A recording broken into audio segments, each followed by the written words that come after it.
श्री शिवाय नमस्तुभ्यं। महाराज, दुनिया के लोग नहीं समझते कि शंकर पर जल चढ़ाने का क्या लाभ है। शिव महापुराण कहती है, अगर एक दिन शिव महापुराण की कथा कहती है, मंगलवार को अगर शिव जी के मंदिर में, शंकर के मंदिर में जाकर एक लोटा पानी चढ़ाया जाता है तो हमारे कार्य में उन्नति होती है। कोई व्यापार नहीं चलता हो, दिक्कत आ रही हो तो हनुमान जी के दूसरे नंबर का भाई गतिमान का स्मरण करो। हनुमान जी के उल्टे पांव का सिंदूर लाकर गतिमान का नाम लेकर स्वस्तिक बना दिया जाए व्यापार वाली जगह पर, तो व्यापार अच्छा चलने लगता है। महाराज, कोई व्यक्ति पैसा खा गया, नहीं दे रहा, बहुत परेशान हो गए, मांग मांग कर दे गए, नहीं दे रहा, हाथ जोड़ लिए, पांव जोड़ लिए, सब कुछ कर लिया, नहीं दे रहा, तो हनुमान जी के तीसरे नंबर का भाई रतिमान, रतिमान, गतिमान रतिमान, रतिमान का नाम लीजिए। पीपल के पत्ते पर लाल सिंदूर से जो व्यक्ति पैसा लेकर गया उसका नाम लेकर बहते हुए पानी में अपनी कामना कर रतिमान का नाम लेकर छोड़ दीजिए। 15 दिन में रतिमान ऐसी उतावली मचाता है कि उसको हाथ जोड़कर वो खुद फोन लगाकर बोलता, भैया तेरा मैं पैसा लौटा दूंगा। रतिमान का स्मरण किया जाता है। रतिमान, ध्यान दीजिएगा, हनुमान का एक स्मरण, पंचमुखी हनुमान का एक भाव।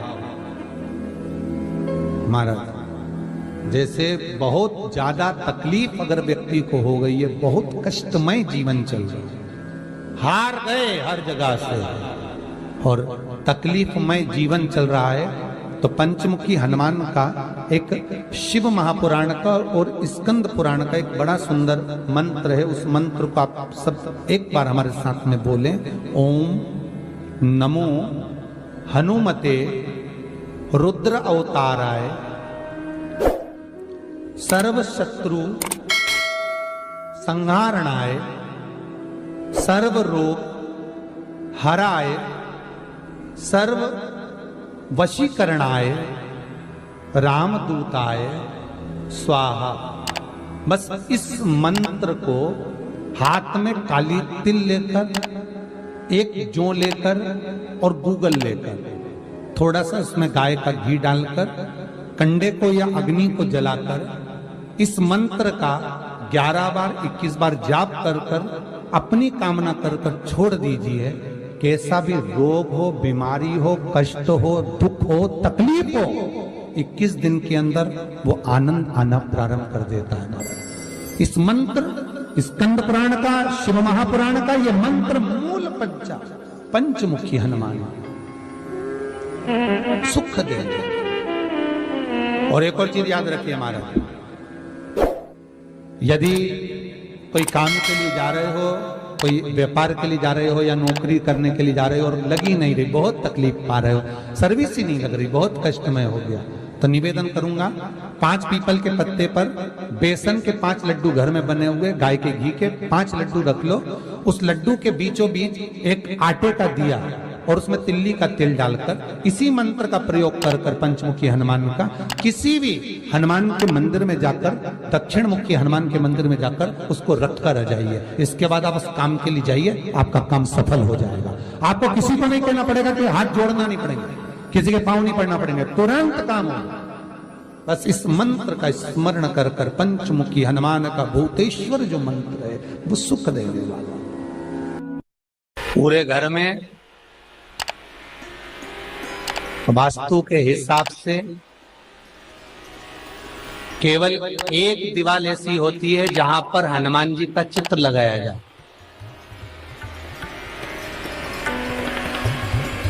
चाहे तुम पर्वत उठाने वाला चित्र लगाओ हनुमान जी का, चाहे बैठे हुए लगाओ, चाहे रामायण पढ़ने वाला लगाओ, चाहे लंका दहन करने वाला लगाओ, चाहे राम नाम जपने वाला लगाओ, चाहे लक्ष्मण को संजीवनी देने वाला लगाओ, चाहे मौन मुद्रा में लगा दो, चाहे स्तुति में लगा दो, चाहे भजन में लगा दो। हनुमान जी का कोई भी चित्र लगता है तो ना पूरब में लगेगा, ना पश्चिम में लगेगा, ना दक्षिण में लगेगा। हनुमान जी का अगर चित्र लगता है तो उत्तर की दीवार में दक्षिण को देखते हुए लगता है, केवल एक ही स्थान।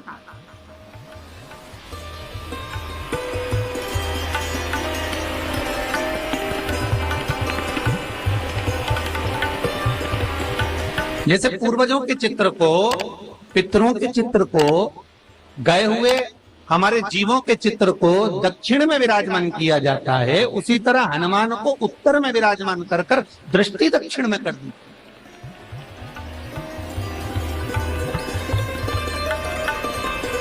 घर में हनुमान जी के जितने फोटो होते हैं उसको केवल दक्षिण दिशा में लगा, उत्तर दिशा में लगा बिठाते थे, और दक्षिण की ओर उनकी दृष्टि होना चाहिए, दक्षिण की ओर उनका मुख होना चाहिए। क्यों? महाराज, अगर व्यक्ति के जीवन में कोई बीमारी आने वाली है, व्यक्ति के जीवन में कोई रोग आने वाला है, व्यक्ति के जीवन में अगर कोई कष्ट आने वाला है, व्यक्ति के जीवन में अगर कोई परेशानी आने वाली है, व्यक्ति के जीवन में कोई एक्सीडेंट का योग भी बनने वाला है, तो शास्त्र कहता है वो दिशा दक्षिण से ही बनता है।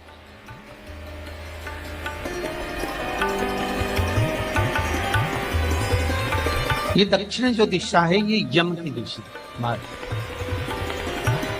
यहाँ संपूर्ण परिवार के साथ यमराज अपने आनंद में निवास करते।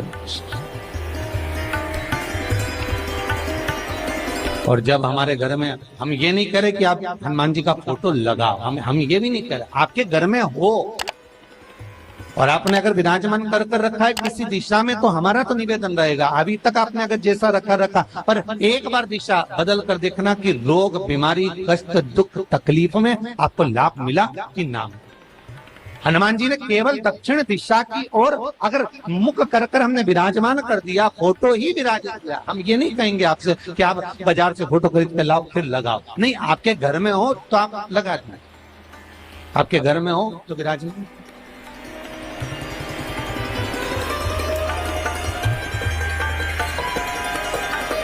अच्छा, कितनी विपरीतता है वो भी आप जरा जानिएगा महाराज, कि शंकर भगवान के ऊपर जो जल चढ़ाया जाता है उसकी जलाधारी उत्तर में जाती है महाराज।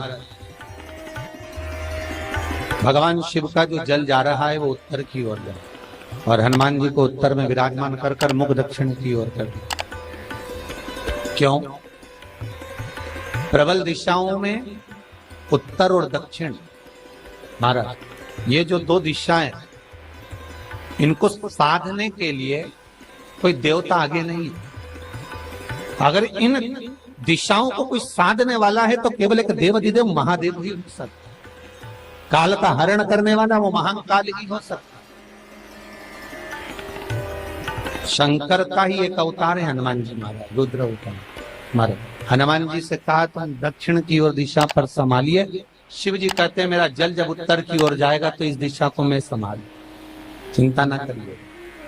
जो स्मरण करने वाला होता है, भजन करने वाला होता है, कीर्तन करने वाला होता है, नाम जाप करने वाला होता है, उसका भी शास्त्र विधान कहता है, उसका भी व्याख्यान वर्णन करता है कि जैसे एक दिशा के रूप में हनुमान जी महाराज को विराजमान कर दक्षिण की दिशा पर हम विजय, अर्थात रोग पर, बीमारी पर, कष्ट पर, तकलीफ पर हम विजय प्राप्त कर सकते। ऐसा नहीं कि ऐसा कोई रोग नहीं जिसकी दवा नहीं है, पर जब तक भगवान की कृपा नहीं होगी तब तक कोई औषधि मिल सकती नहीं, कुछ प्राप्त नहीं हो सकता। जब भगवान करुणा करते हैं तो आप रूप कुछ ना कुछ सुख की अनुभूति हो जाती है, अपने आप सुख का भान हो जाता है। तो जैसे दक्षिण का जो स्वामी तत्व है, दक्षिण पर जो दृष्टि देने वाला श्री हनुमान जी महाराज है, इसलिए हनुमान जी को उत्तर की दीवार पर विराजमान कर उनका मुख दक्षिण की ओर रखा जाता है। वास्तु शास्त्र के हिसाब से, वास्तु नियमों के हिसाब से सारे फोटो कहीं पर भी लगा सकते हो, पर हनुमान जी का अगर फोटो तुम्हारे घर में है, हनुमान जी अगर तुम्हारे घर में विराजमान है, हनुमान जी का चित्र तुम्हारे घर में विराजमान है, तो उसका मुख दक्षिण का होगा, तो रोग, बीमारी, तकलीफ, कष्ट ये सब दूर हटते। कई लोग प्रश्न करते हैं, गुरुजी आप कहते हो कि हनुमान जी महाराज शंकर भगवान का एक अंश स्वरूप है, एक अंश। पूरी शिव महापुराण की कथा को उठाकर देखिए, स्कंद पुराण को, मत्स्य पुराण को, कूर्म पुराण को उठाकर देखिए। एक बाणासुर का चरित्र और एक श्री हनुमान जी महाराज का चरित्र बहुत सुंदर। शिव का एक अंश माता अंजना के तप साधना से शिव की प्रागट्यता और शंकर भगवान की प्रागट्यता से शंकर का स्वरूप प्रकट हो। इसीलिए तो कहते हैं शंकर सुमन केसरी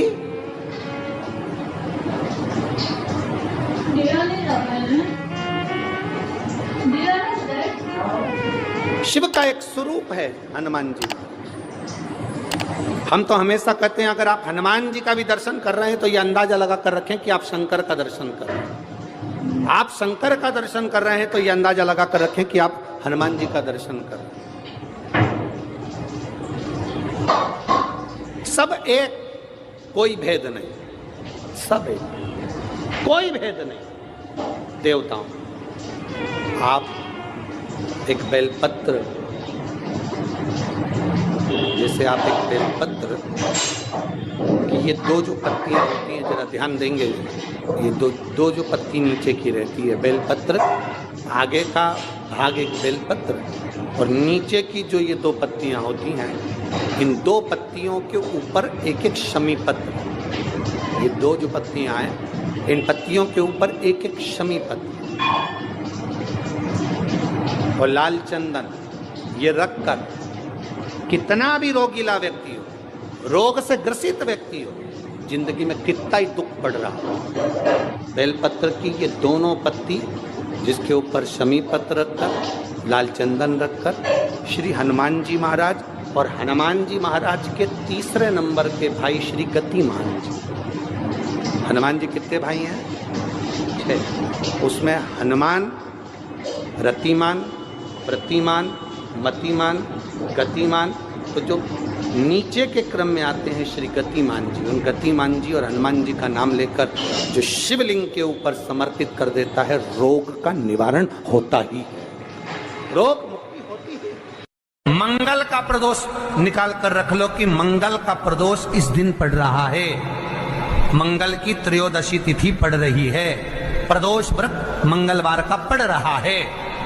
और जिन लड़का लड़की को मंगल होते हैं, जिन कन्या और वर को मंगल होते हैं, केवल शंकर भगवान के मंदिर में जाकर चौमुखी दिया, 4 बत्ती का दिया आटे का, उसमें घी डालकर लड़की शंकर भगवान के मंदिर में मात्र 7 बार शंकर पे से उतार कर 3 बार स्वतः उतार कर शिव के मंदिर में रख देती है, उसका मंगल आड़े आता ही नहीं है, मंगल नहीं आता सामने।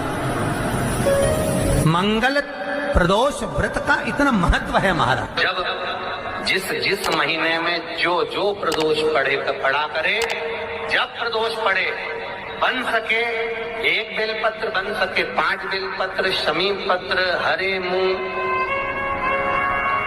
हरा मूंग, बेलपत्र, एक कलश के अंदर थोड़ा सा पानी लेकर 1 बेलपत्र, हरा मूंग, शमी पत्र डालकर और उसमें थोड़ा सा गुड़ डालकर भगवान शिव का स्मरण कर कर प्रदोष काल में, मान लो कोई काम आपका बहुत जरूरी है, बहुत दिनों से आप थक गए हैं, नहीं हो रहा, कर्जा बढ़ रहा है, धन नहीं आ रहा, व्यापार नहीं चढ़ रहा, या कोई समस्या बहुत प्रबल है, कोई एग्जाम में बैठ रहे हो नहीं हो रहा, परीक्षा भी दे दी है, रिजल्ट आने ही वाला है, तो भी प्रदोष काल में, प्रदोष के समय वो जल, मूंग, शमी पत्र और बेलपत्र और गुड़ का शंकर के शिवलिंग को समर्पित करना प्रारंभ कर दो। 2 या 3 प्रदोष करोगे, बाबा आपकी मनोकामना शीघ्र पूर्ण कर देगा। शंकर भगवान पर चढ़े हुए जल जब नीचे की ओर आता है, जिस जगह पर जल गिरता है उस जगह पर मात्र 1 दुर्गा प्रदोष के दिन अपनी कामना कर कर इस शरीर के सुख के लिए शंकर भगवान के जल गिरने वाले स्थान के पास में अवधूतेश्वर महादेव के नाम से रख दी जाती है, तो जिंदगी में कभी बड़ी बीमारी नहीं आती। उसी तरह जिससे रोग को समाप्त करने के लिए दुर्वा का प्रयोग किया जाता है। कभी ऐसा योग लगे आपके जीवन में कि आप जिस व्यापार को आपने करा उस व्यापार में आपको फल नहीं मिला, फिर आपने व्यापार चेंज करा, फिर बदल कर देखा, फिर उस व्यापार को कर कर देखा, उसमें फल नहीं मिला,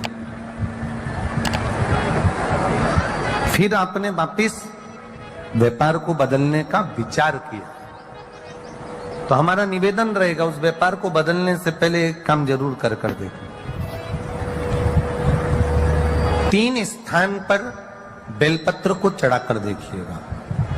अगर आपको लगे कि मैंने व्यापार बदल लिया, एक बार बदला, कई लोग ऐसे भी होते हैं जो पैसा इकट्ठा करते हैं, धन एकत्रित करते हैं, और कोई व्यापार ऐसा कर लेते हैं जिस व्यापार में धन चले जाता है तो वो धन वापिस नहीं आता महाराज, वो व्यापार का धन वापिस नहीं आता। तो बड़े दुखी होता है कि भाई मेरा गया हुआ पैसा नहीं आ रहा, मैं बड़ा कष्ट में हूं, मेरा खुद का ही आ जाए ना तो मैं निहाल हो जाऊं, मेरा अपना ही नहीं आ रहा जो गया हुआ है, तो मैं क्या वर्णन करूं उसको, क्या। उनके लिए भी ये प्रयोग, ये शिव विद्येश्वर संहिता का ये भाव बड़ा सुंदर है। आप व्यापार पर व्यापार बदल कर देख लिए, धन भी हमारा कहीं डूब गया, आ नहीं रहा है, तो प्रयास करना। 3 स्थान पर चढ़ाई गई बेलपत्र हमें सुख का अनुभव करा देगी, बहुत ध्यान लगाइए। पहला, अशोक सुंदरी की जगह। अब ये बेलपत्र जब भी आप चढ़ाएंगे तो रविवार की अगर प्रदोष पड़ जाए, कौन से दिन? रविवार की प्रदोष के दिन ये प्रयोग अवश्य कर देखिएगा। ज्यादा बार नहीं करना है, केवल एक ही बार करना, बाबा स्वयं कृपा करेगा। अपने मंदिर में, अर्थात अपने घर के पास कोई मंदिर हो, शिवालय हो, देवालय हो, जहां शंकर भगवान विराजमान हो, शिवलिंग हो, ऐसी जगह पर अवश्य करें। हमें कहीं दूर जाकर ये प्रयोग नहीं करना, अपने शिवालय, अपने जो घर के आसपास में शिवालय हो वह। एक बेलपत्र अशोक सुंदरी वाली जगह। अब उसको अशोक सुंदरी की जगह पर भी चढ़ाने का तरीका क्या है?